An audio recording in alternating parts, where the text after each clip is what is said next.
estamos empezando lo que es el tercer tramo de esto que hemos dado en llamar el universo reinvención. Tuvimos un primer tramo en el que nos concentramos en la idea de enriquecer la enseñanza, en la inclusión digital como derecho, y hacia el segundo tramo fuimos avanzando en una idea que me importa mucho y ojalá haya logrado también despertar interrogantes en ustedes, algunas búsquedas, alguna inspiración, y está referida a reinventar la clase. En este tercer tramo quiero concentrarme en una cuestión que se vuelve crítica a la hora de reinventar la clase, de pensar en el rediseño de nuestras prácticas de la enseñanza, de hacerlo en momentos tan complejos como son los de una pandemia, pospandemia, y tiene que ver con la renovación de los marcos didácticos, especialmente en los que nos apoyamos. Quiero decirles que para mí este marco que voy a presentar tiene una idea que es central y conecta con varias de las que fuimos planteando. Pero la idea central es una idea de Alessandro Barico, o está por lo menos apoyada con mucha fuerza en una idea de Alessandro Barico que aparece definida en su libro llamado The Game, el juego, que leí en 2019 y que me provocó un cimbronazo. Siempre trato de traerles como lecturas que me provocan ese cimbronazo. Quienes me conocen saben que este libro en particular me lo provocó y que hace 3 años que estoy hablando de lo mismo. Barico sostiene en este libro que lo que estamos viviendo ya desde hace algunas décadas no es una revolución tecnológica, sino que es una revolución mental, de un alcance cultural.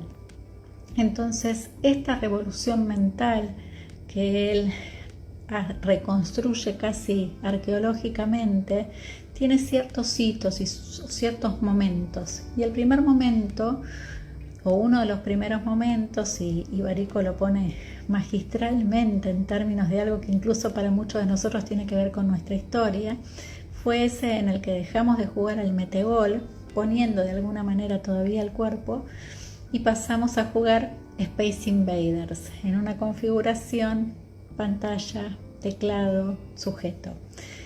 Ahí empieza a gestarse algo de la revolución mental, y esa revolución mental se actualiza con la aparición de los teléfonos inteligentes, como seguramente muchos de ustedes están usando para participar de este vivo. Estos teléfonos que ya sacan el teclado de la ecuación, queda esto, ¿no? Sujeto pantalla. Una pantalla que parece, dice Barico, que es como la entrada al mundo, a la post-experiencia. Pero esta entrada ya no es al mismo mundo físico en el que vivíamos, sino que es a un mundo que con Barico tiene muchísimo que ver con el despliegue de Internet y que pasa a tener 2 motores, un motor físico y un motor virtual. Él habla de mundo, ultramundo, pero lo que distingue esta revolución, este movernos en un mundo, ultramundo, y yo estoy ahora en el mundo, ultramundo, en el mundo de la mesa, de la cocina, en el ultramundo de estar acá con todos ustedes, intercambiando, escuchando, leyendo, mundo, ultramundo. Ese mundo, ultramundo es la realidad. Ya no hay una realidad que es exclusivamente física. La realidad tiene que ver en la revolución mental que vivimos con el mundo, ultramundo. Cuando yo leí esto en 2019 me impresionó mucho. Y me impresionó de cara al trabajo que hacemos en nuestras prácticas de la enseñanza. Más allá de que hace décadas que me dedico a la tecnología educativa y también a la educación a distancia, la pregunta que me hice, y de alguna manera la pregunta que les hago, es: ¿estamos generando prácticas que al mismo tiempo estén en el mundo, ultramundo, asumiendo que ese conjunto es la realidad. Marcelo, no realidad virtual, esto que está sucediendo en este momento, donde vos estás de repente en tu institución o en tu casa, o vayas a saber dónde, y yo también, pero al mismo tiempo estamos en esta virtualidad. Es la realidad, no la realidad virtual, la realidad, lo que llamamos, lo que definimos como realidad, que pasa a tener dos motores, dos, podríamos decir, niveles o dos capas, pero al mismo tiempo nos movemos en los dos, como estamos haciendo vos y yo en este momento, junto con todos los colegas que están acá. Y mi pregunta es, ¿logramos capturar esta revolución mental en nuestras prácticas de la enseñanza? Esa era la pregunta que me hacía y que discutía en nuestro equipo en el año 2019, después de haber leído Barico. Y decía, ¿cómo vamos a hacer para plasmar esto? Y esto, digo, tiene alcances interesantes, porque no pasa por el hecho de que estemos haciendo educación a distancia o educación virtual o educación presencial. Es al mismo tiempo, en donde sea que definamos la modalidad de la enseñanza, tenemos que plantear que si la realidad tiene dos motores, físico y virtual, nuestra práctica de la enseñanza también debería tenerlo, porque si no, es como que si enseñáramos en otro momento de la historia. Cuando uno dice genera una práctica donde mis estudiantes están acá, sentados en un escritorio físico, en un aula física, pero al mismo tiempo están intercambiando, por ejemplo, con estudiantes que viven en otras provincias, y la construcción se mueve en esos dos planos al mismo tiempo, de saber que estamos acá, pero que al mismo tiempo estamos haciendo una producción que tiene otro alcance, que nos pone a intercambiar con otra gente. Ahí es donde creo que podemos estar capturando la revolución mental en nuestra práctica de la enseñanza. Y fíjense que con la pandemia y con el cierre de los edificios escolares, yo lo que siento es que de alguna manera nos empujaron, las circunstancias nos empujaron al ultramundo. Incluso para quienes era difícil estar ahí, moverse ahí, o entenderlo, o capturarlo, tuvimos que entrar a hacer esa inmersión en el ultramundo y entender de alguna manera su lógica, sus códigos, el juego, diría Barico. Y Barico en ese mismo libro fue bastante crítico con los docentes y escribió, los docentes están tardando en entender el juego. Pues bien, podríamos decirle ahora, Alessandro, lo entendimos, pero lo entendimos porque la pandemia nos empujó. No deja de ser interesante que el mismo Barico después escribe un libro que se titula Lo que estábamos buscando. Cuestiones increíbles para seguir pensando y capturando. Entonces, quiero decir esto, marco. Necesitamos renovar los marcos didácticos, porque la pregunta es, si ahora entendimos la revolución mental y ahora sabemos que tenemos que jugar el juego, ¿cuál es el alcance de esas categorías didácticas en las que apoyamos mucho de lo que hacemos en clase? Lo digo con total responsabilidad porque yo misma me siento parte de esa construcción de categorías didácticas. Hay que renovar el marco. ¿Cómo se renuevan los marcos? Y ya hablé de esto, pero insisto en esto, generando prácticas rediseñadas que funcionen como el objeto a partir del cual generamos nuevas categorías. Ahora bien, ¿cuáles son esas prácticas que pueden sostener la construcción de un marco renovado? Bueno, las que entienden el juego, las que entienden, y acá quiero hacer un súper, mega subrayado, que cualquier práctica de la enseñanza en este momento de la historia, más allá de las definiciones políticas, institucionales, que hacen que la educación se plantee como a distancia, como presencial, como híbrida, como mixta, cualquier práctica de la enseñanza debería comprender el juego y jugar el juego. Esto es, asumir que la realidad en este momento de la historia en el que nos toca enseñar tiene dos motores y trabajar con esos dos motores al mismo tiempo. Hoy quiero abordar una segunda dimensión, que es una dimensión muy importante para el trabajo que estamos haciendo esta semana y sobre todo pensando en las actividades que tienen que llevar adelante quienes participan de la actualización académica, y está referida muy cercanamente a algo de lo que estuvimos hablando en los últimos días, que es la idea de inserción que recuperamos de Paulo Freire. Tiene que ver con la posibilidad de pensar que cualquier práctica que llevemos adelante tiene que estar mirando, por decirlo de una manera un poquito más metafórica, pensando en un horizonte de transformación. O sea, hay algo fuerte para nosotros que tiene que ver con las finalidades curriculares, con los contenidos, con los propósitos que hemos definido, pero todo eso puede cobrar un sentido más cabal y más cabal para los estudiantes, para nosotros, cuando lo pensamos en términos de un horizonte de transformación. Y ese horizonte de transformación, en el sentido que lo plantea Freire, tiene que ver con nuestras posibilidades de problematizar la realidad. Tiene que ver con que podamos encontrar esos pequeños o grandes temas que nos quitan el sueño, que requieren que desarrollemos intervenciones, muchas veces intervenciones críticas, creativas, originales, para algo de ese problema que se inscribe en la realidad, en el territorio, se transforme en un sentido en que mejore la calidad de la vida de la gente, en un sentido de justicia, en un sentido de bienestar o de lo que fuera que ustedes definen como importante. Un horizonte de transformación ubica nuestras prácticas de la enseñanza en función de una idea que nos conmueve, que tiene que ver con creer en lo posible, que tiene que ver con creer en aquello que conforma nuestros sueños, aquello que nos mueve. Y problemas de estas características hay en todos lados. Una vez escuché a un docente decir: nuestro desafío principal es reconocer los problemas cercanos que nos rodean, que son un montón, y poder elegir uno que estructure diferentes contenidos, diferentes problemas, diferentes, si quieren, propósitos, búsquedas en términos de habilidades, como fuera que definen la cuestión curricular, pero con un horizonte de transformación que le da sentido.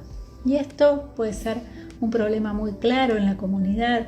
He visto propuestas que han trabajado con problemas de contaminación de ríos cercanos, de plagas en los cultivos que afectaban a las familias en las zonas rurales, con cuestiones críticas respecto de la energía en un paraje o en un pueblo, con la prevención de cierto tipo de enfermedades, con el abordaje de situaciones que tienen que ver con la violencia, con recuperación del patrimonio histórico de las comunidades, con problemas que afectan a la comunidad desde el punto de vista de cuestiones que tienen que ver con la educación vial y que está profundamente engarzada con la cotidianeidad de la vida de los estudiantes y la llegada a la escuela.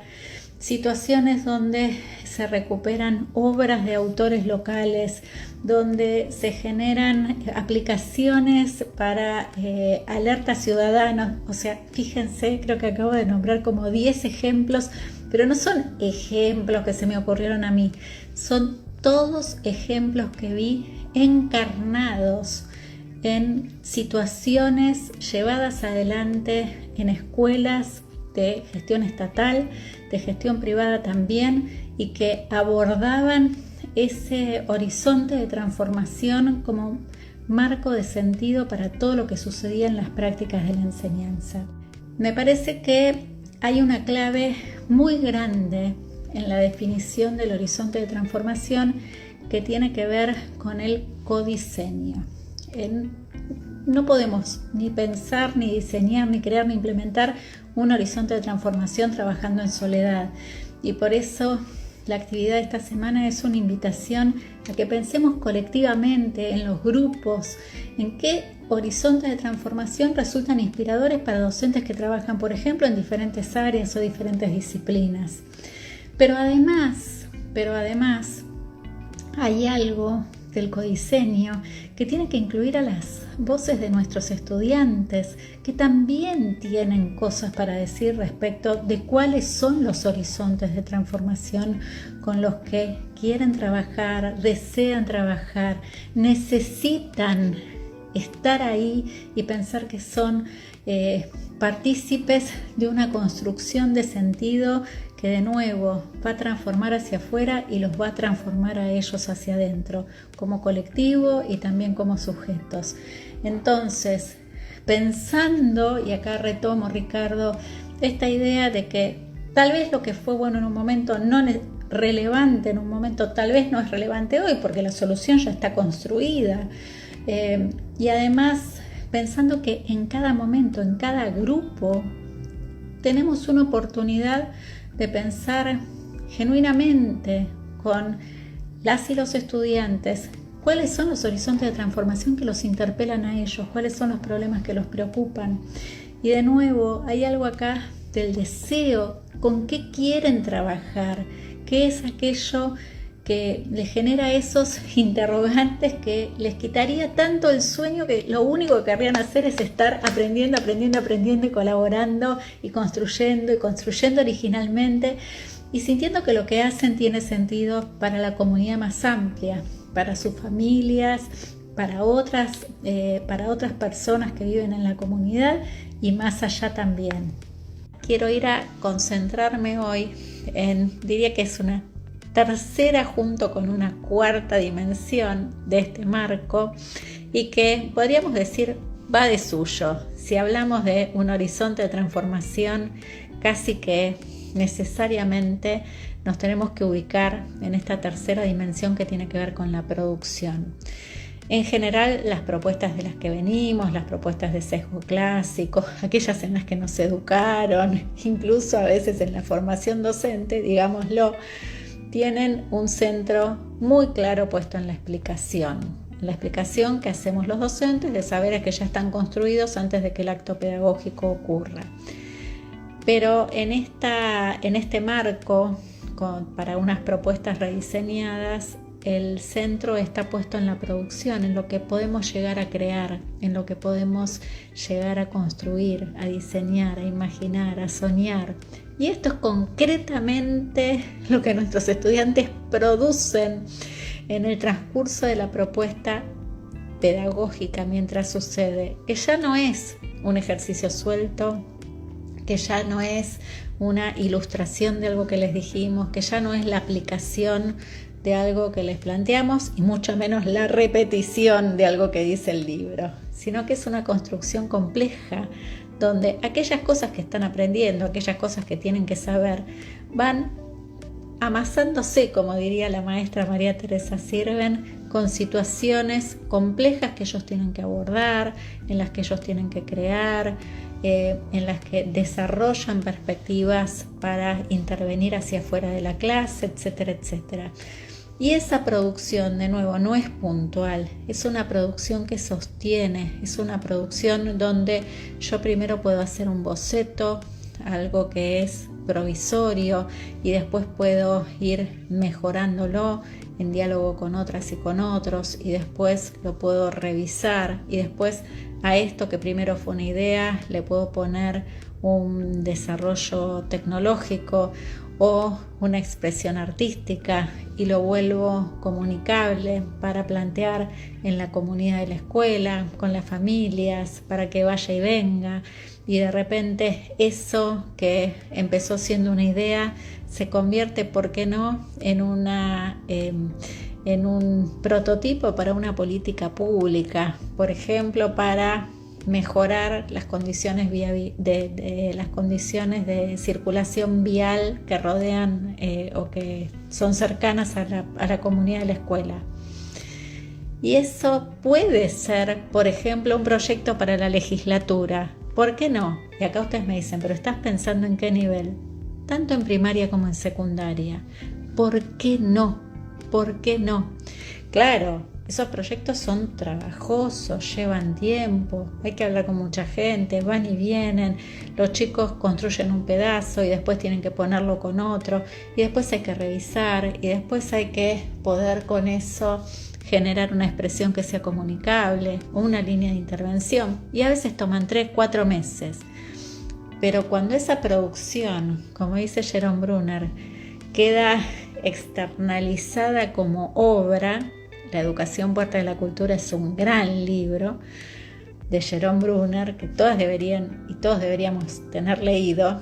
Entonces, cuando queda externalizada ahí como obra, Bruner dice, sentimos orgullo, vemos además ahí reflejadas las marcas de nuestras negociaciones que se vuelven explícitas, saca al proceso cognitivo del ámbito de lo individual y privado. Estoy citando a Bruner casi literal. Otro día lo podría leer acá.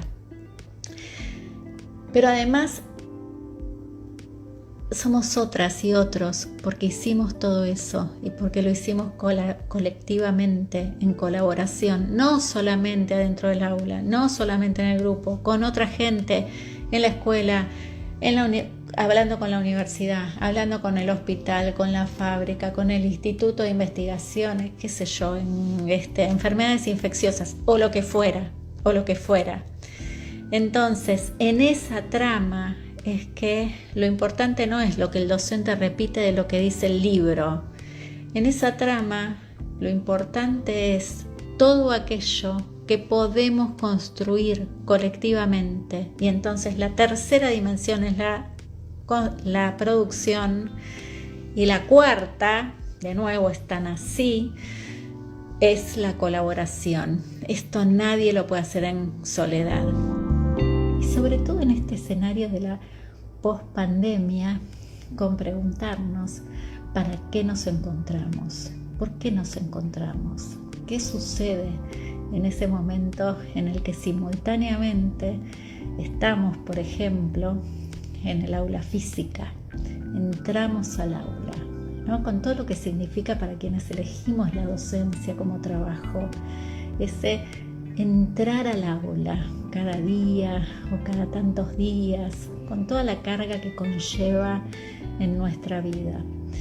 Y yo creo que la pandemia, de nuevo, nos exige volver a preguntarnos qué significa ese encuentro, porque hay mucho de lo que hicimos, mucho de lo que vivimos, que nos permitió entender que las explicaciones que suelen ocupar tanto tiempo de esos encuentros vitales, que a veces incluso dejan de ser tan vitales justamente por el peso de la explicación, pueden ser entregadas de otras maneras.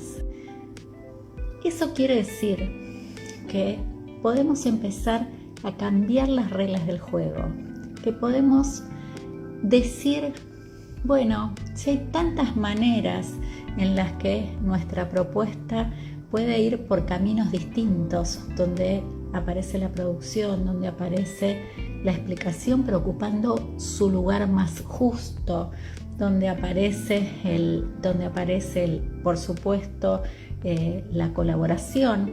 ¿Por qué no pensar que el encuentro puede ser algo mucho más rico? Y sobre todo lo pienso cuando estamos en el aula física, ¿no?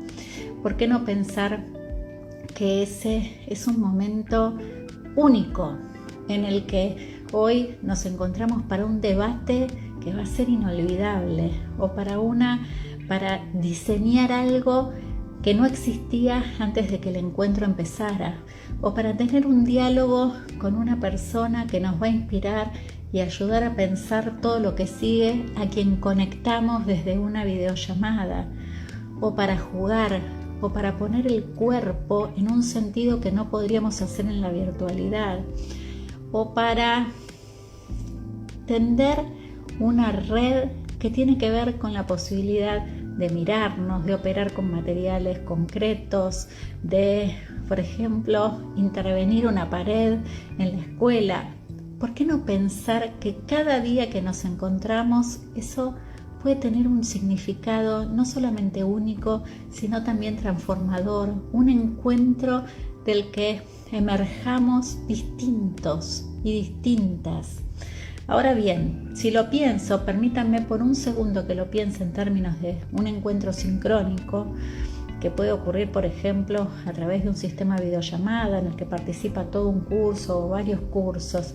También podemos pensar, y me parece que ahí nos quedamos cortos en lo que hicimos durante la pandemia, no siempre, pero muchas veces, que eso puede ser mucho más que la explicación del docente. Porque una de las cosas que nos pasó es que nos preguntábamos por qué los chicos y las chicas apagan las cámaras. Bueno, no había demasiadas razones para tenerlas prendidas, ¿no? Porque no había un momento de construcción en general. Era una cosa muy direccionada desde el docente, hablando, diciendo lo que dicen los textos una vez más. Y eso también se puede alterar. Entonces, lo que quiero plantear con fuerza es que aparece en el marco que estamos proponiendo como dimensión el encuentro, pero el encuentro como encuentro que tiene sentido en términos de experiencia que vale la pena vivir, en el que nosotras y nosotros queremos estar poniendo el cuerpo, participando con fuerza. No, permítanme usar esto, lo voy a decir probablemente de una manera demasiado coloquial, pero creo que vale la pena hacerlo hoy, muriéndonos de embole.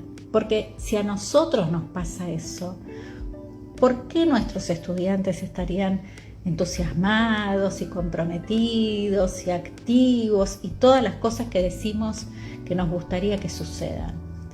Y en ese sentido, la dimensión de la producción que trabajamos ayer, la dimensión de la colaboración, vuelven a ser importantes en la escena del encuentro, pero por supuesto que con otra sustancia, porque si nosotros decimos van a colaborar toda la semana generando una producción en torno de un horizonte de transformación y eso va sucediendo en conversaciones que ustedes tienen asincrónicamente en la plataforma, seguramente va a ser distinto que ese momento en el que se encuentran al mismo tiempo y si están, por ejemplo, en el mismo pueblo, en el que se reúnen en un espacio de una escuela o en un bar para decir, che, ¿qué hacemos con esto? Me parece que esta dimensión del encuentro nos ayuda a pensar qué hacemos para que el encuentro tenga algo que no puede suceder en ningún otro tipo de experiencia, ni diferidamente, ni asincrónicamente, ni remotamente. ¿Para qué estamos en el aula todos juntos al mismo tiempo? Bueno, para hacer algo que no podemos hacer por ninguna de las otras vías. Y eso no está tan claro. Eso hay que construirlo.